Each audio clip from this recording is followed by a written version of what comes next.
تشيلسي يا محظوظ قوي يا غبي قوي. ليه؟ لان تشيلسي كان في الماتش شويه موجود، شويه مش موجود، وشويه يعني ايه على ما تفرج. ليه؟ هقول لك وسطك الفيديو، تخش تتابعني وتعالى بقى عشان هنتكلم على ماتش الديربي النهارده، تشيلسي وويست هام. النهارده في فيديوهات كتير هتنزل، خليك معانا كده. طيب مبدئيا كده في الشوط الاول تسلل جواو فيليكس في الدقيقه 9. يعني ايه، هو خد الكوره وشاطها وجت في العارضه وجت جول ما شاء الله، ماشي، بس طلعت اوفسايد. في الدقيقه 13 اصابه بكيتا، تمام، ونزل توماس مكانه، لويس باكيتا اللي هو خط النص بتاع منتخب البرازيل. واول ربع ساعه تشيلسي كان نسبه الاستحواذ بتاعته وصلت لتقريبا 75% ولا حاجه. جول في الدقيقه 16 من جواو فيليكس من عرضيه من انزو فرنانديز. بص بقى، على راي ابو تريكه، الاوفر ده اللي من انزو فرنانديز ده فيه يجي 10 مليون دولار لوحده، بس كده مفيش كلام بعد ابو تريكه يتقال. وهو جواو فيليكس حطها من لمسه واحده، ما شاء الله ما شاء الله ما شاء الله عليه، يعني تحس ان باله رايق وجاي لك في الحته دي.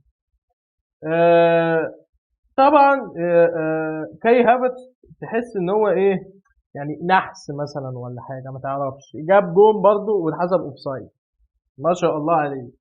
وتشيلسي في الماتش كان ايه، تحس ان هو في الاول حيوي وسريع وبيهاجم وماسك كوره وبتاع، ماشي، ده الوقت اللي كان موجود فيه خلاص. وبعد كده في الدقيقه 25 تحس بقى ان انطونيو كان هيكسر عظم كيب. ليه؟ لان هو شاف كوره يعني اتبقى كانت على ال6 يارد، وكيبا يعني انا مش عارف مش عارف شالها ازاي بصراحه، يعني هتكسر عظمه. في الدقيقه 27 في خريطه حراريه هحطها لك، هتبين لك ان جواو فيليكس بيلعب شادو سترايكر وصانع العاب وراس حربه، بيلعب كل حاجه. الخريطه الحراريه دي انا خدتها في الدقيقه 27 بالظبط، تمام، بيتحرك في كل حته حرفيا، ماشي. وكاي هافرتز تحس ان هو ايه، يعني بيقوم بنفس الدور بس مش زي جواو فيليكس، يعني تحس ان جواو فيليكس في حته ثانيه وكاي هافرتز قاعد تحت في الحته الاولى، يعني كده، خد بالك. عندك بوين اللي عمل الاسيست لإيميرسون، الجون بتاع ويست هام. الجون ده ما شاء الله، يعني تحس ان بوين كان قاصد ان هو يحطها براسه لحد من زمان، يعني ما جاتش معاه كده، لا هو كان قاصد، وهو كان اتألق في بداية الموسم وفي الموسم اللي فات، بس ايه مستواه رجع شوية، ما قالك هيروح ليفربول وبتاع. بعد كده يعني هو جون هايف بصراحة، يعني قبل ما اخش لك في اللي بعد كده، هو جون هايف، يعني جون ما يخشش في دفاع تشيلسي. بعد جون بوين، ويست هام بقى بيضغطوا بغباوة لحد الدقيقة ايه 30 من اول الجون كده، او الدقيقة 28 بقى بيضغطوا بغباوة جدا، بيضغطوا عالي جدا، يعني تحس ان ايه، الدنيا اتقلبت. ده بقى الوقت اللي ما كانش فيه تشيلسي موجود، ما كانش فيه تشيلسي موجود. عايز اتكلم على مودويك ومودريك. هتقول لي ايه ده مطلع اغنيه ده، ولا اقول لك لا والله، مودريك اللي كانوا عايزين يجيبوه ارسنال، ومودويك اللي جه من ايه، جه من جه من بي اس هاند هوفن اللي في هولندا. انا شايف ان هم كويسين، وحاسس ان هم يعني الاثنين اللعيبه دول جايين، بس محتاجين الفرقه تبقى افوق من كده. هيجوا اخر الموسم هينطفوا، مش هيطفوا، لا هينطفوا والله العظيم. بتحس ان هم ما بقوش لعيبه الكوره، لازم الفرقه تشد حيلها شويه معانا كده. خلاص، تقول لي انت مالك، انت بتشجع يونايتد؟ اقول لك انا راجل محايد. بالرحمه في الدقيقه 34 جات له كوره حلوه، بس هو يعني ايه، تحس انه يعني كان عايز يخلص من الكوره، او كان عاوز ايه يجيب، يعني اول ما استلمها تحس ان هو مشي شويه كده كان عايز يجيب الجون على طول، يعني ما فكرش كتير، كان عايز يخلص من الكوره. وتشيلسي يعني ايه، يعني مش عارف اقول دي ولا اقول، هو يعني ايه، كان بيبدا الكوره من تحت حلو خلاص، بعد كده بقى موجود في المكان، كان موجود في الماتش، وبعد كده ما بقاش موجود، مش عارف ايه وبتاع، فتحس ان هو من فوق حلو. من تحت بقى يعني في الدفاع، من تحت ولا من تحت في الدفاع، ما تفهمنيش غلط. لسه من فوق في الهجوم حلو، من تحت بقى في الدفاع يعني كان الله بالسدى عليه. خلاص. فاول جواو فيليكس اللي حطه بصراحه كان حلو قوي.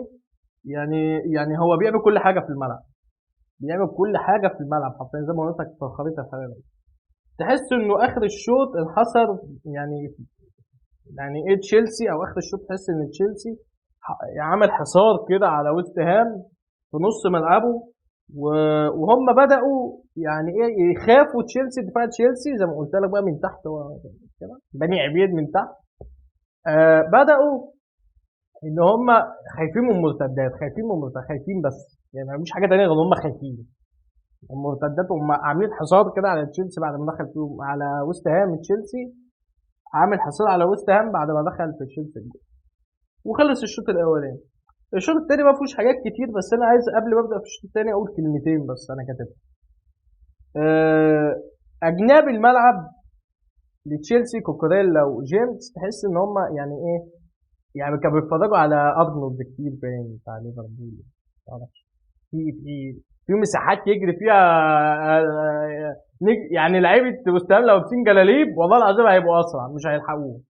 كوكوريلا وجيمس مش هيلحقوا يغطوا المساحه دي كلها. وجواو فيليكس زي ما قلت لك وكاي هافرتز يعني شرحت لك الموضوع ده خلاص. وخروج الكره من تحت يعني انزو فرنانديز في المقام الاول هو اللي مسهل الموضوع ده في تشيلسي. في المقام الثاني لوفتس تشيك بقى ولا ايه يعني يجي بعد انزو، بس انزو بصراحه لعيب مختلف، لعيب مختلف في خط النص. يعني كل لعيبه خط النص اللي موجوده في تشيلسي. طيب الشوط التاني مفيهوش حاجه كتير تتقال، بس مدرك تحس ان هو ايه يعني مش عامل اللي عليه. بس جيمس وكوكوريلا تحس الموضوع ده مبوظ عليهم اللعب. مدرك ومدوك تحس ان اللعب بايظ عليهم بسبب كوكوريلا وبسبب جيمس. وهو جواو فيليكس لو فضل كده لاخر الموسم ومستواه ده هيشتروه من اتلتيكو مدريد. هو قال لك قبل الماتش انا كنت مش قادر استوعب الفكر الدفاعي بتاع اتلتيكو مدريد، وكنت مرهق نفسيا وعصبيا وعقليا وكل حاجه، وهو جاي هنا يتبسط ويدلع الدنيا من الاخر. بدياشيل خد انذار، وانا مش عايز اقول عليه مدافع وحش، هستنى عليه يعني انا هستنى عليه. طبعا ماونت نزل وزياش نزل وطلع مدرك ومدوك ولا مدرك ومدرك. مشيها بنتشيلويل هنروح في ده. بنتشيلويل نزل مكان كوكوريلا، وانطونيو طلع ونزل مكانه انجز. طيب بعد ما التغييرات دي مع عامل زي ما عرفتش اقولها دي، واخد بالك دي بقى حصل حاجه في الملعب؟ ما حصلش حاجه، مفيش حاجه اتغيرت. ويست هام تحس ان هو بقى راس براس من اول دقيقه 75 كده. لا يعني فرقتين ايه، لا ايه ده الوقت هيخلص يعني هنلعب جامد جدا بقى. يعني ايه كوبايه شاي وساعتين جد، ربع ساعه جد بقى في الاخر. ماونت لعب واحده حلوه بالعرض لكن الحارس طلعها بصراحه. جول ويست هام الكوره يعني ايه، بص الكوره بقت تسلل بالكوع، كوع بالكوع كده كلهم عاملين كده، فهي تسلل بالكوع زي الكوره اللي كان مش عارف كانت تسلل في مش فاكر ماتش ريال مدريد والاهلي ولا ماتش ايه ولا في كاس العالم للانديه والله ما فاكر، بس كانت تسلل حاجه ثانيه. طبعا الكره الاخرانيه دي وانا هحاول اجيب لك الصوره دي بتاعت ضربه الجزاء دي، اخر كره في الماتش خالص دي ضربه الجزاء لتشيلسي وش ماشي. وانا مش عارف ازاي الدوري الانجليزي وابو تريكه كان يعني بص يعني موتني من الضحك قبل ما ازود الفيديو. قال لك ازاي يعني ازاي دي مش ضربه جزاء؟